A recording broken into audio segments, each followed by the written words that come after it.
Hi, ಇವತ್ತಂತೂ ಒಳ್ಳೆ ಮಳೆ ಬರ್ತಾ ಇದೆ. ಮಳೆ ಜೊತೆಗೆ ನಾನು ನಿಮಗೊಂದು ಸಿಂಪಲ್ ಆಗಿರೋ ರೆಸಿಪಿನ ಶೇರ್ ಮಾಡಬೇಕು ಅಂತ ಈ ವಿಡಿಯೋ ಮಾಡ್ತಾ ಇದ್ದೀನಿ. ಇದೇನಂದ್ರೆ ಚಾಕೋಬಾರ್ಗೆ ಜಸ್ಟ್ 3 ಇಂಗ್ರೀಡಿಯೆಂಟ್ ಇಂದ ಮನೆಯಲ್ಲೇ ಚಾಕೋಬಾರ್ ಮಾಡ್ಬೋದು. ಅದಕ್ಕೆ ಬೇಕಾಗಿರೋ ಫಸ್ಟ್ ಇಂಗ್ರೀಡಿಯೆಂಟ್ ಅಂದ್ರೆ ಬನಾನಾನ ನಾನು ಈಗ ಫ್ರೀಸರ್ಗೆ ಇಡ್ತಾ ಇದ್ದೀನಿ. ಅದು 1 ಅವರ್ ಆದ್ರೂ ಫ್ರೀಸ್ ಆಗ್ಬೇಕು. ಅಂಡ್ ನೆಕ್ಸ್ಟ್ ಇಂಗ್ರೀಡಿಯೆಂಟ್ ಅಂದ್ರೆ ಪೀನಟ್ಸ್ನ ನಾನು ಫುಲ್ ರೋಸ್ಟ್ ಮಾಡಿ ಇಟ್ಕೊಂಡಿದ್ದೀನಿ, ಯಾಕಂದ್ರೆ ಅದು ಫುಲ್ ಕ್ರಿಸ್ಪಿ ಆಗಿರ್ಬೇಕು. ಅಂಡ್ ಇದಕ್ಕೆ ಬೇಕಾಗಿರೋ ಫೈನಲ್ ಇಂಗ್ರೀಡಿಯೆಂಟ್ ಅಂದ್ರೆ ಚಾಕ್ಲೇಟ್ಸ್ ನೀವು ಯಾವ ಚಾಕ್ಲೇಟ್ ಬೇಕಾದರೂ ಯೂಸ್ ಮಾಡ್ಬೋದು. ನಾನಿಲ್ಲಿ ಹರ್ಷೀಸ್ ಕಿಸಸ್ನ ಯೂಸ್ ಮಾಡ್ತಾ ಇದ್ದೀನಿ.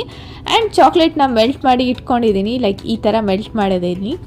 ನಾನು ಮೊದಲೇ ಹೇಳ್ದಾಗೆ ಬನಾನಾಸ್ನ ಅಟ್ಲೀಸ್ಟ್ 1 ಅವರ್ ಆದರೂ ಫ್ರೀಸರಲ್ಲಿ ಇಡಬೇಕು. 1 ಅವರ್ಗಿಂತ ಜಾಸ್ತಿನೇ ಇಡ್ತೀವಿ ಅಂದರೆ ಇನ್ನೂ ಒಳ್ಳೆಯದು. ಆ್ಯಂಡ್ ಪೀನಟ್ ಕೋಟಿಂಗ್ ಕೊಟ್ಟಾದ್ಮೇಲೆ ಚಾಕ್ಲೇಟ್ ಕೋಟಿಂಗ್ ಕೊಡ್ತಾ ಇದ್ದೀನಿ. ಚಾಕ್ಲೇಟ್ ಕೋಟಿಂಗೇ ಮೇಯ್ನ್ ಅಲ್ವಾ ಚಾಕೋಬಾರ್ ಅಂದರೆ.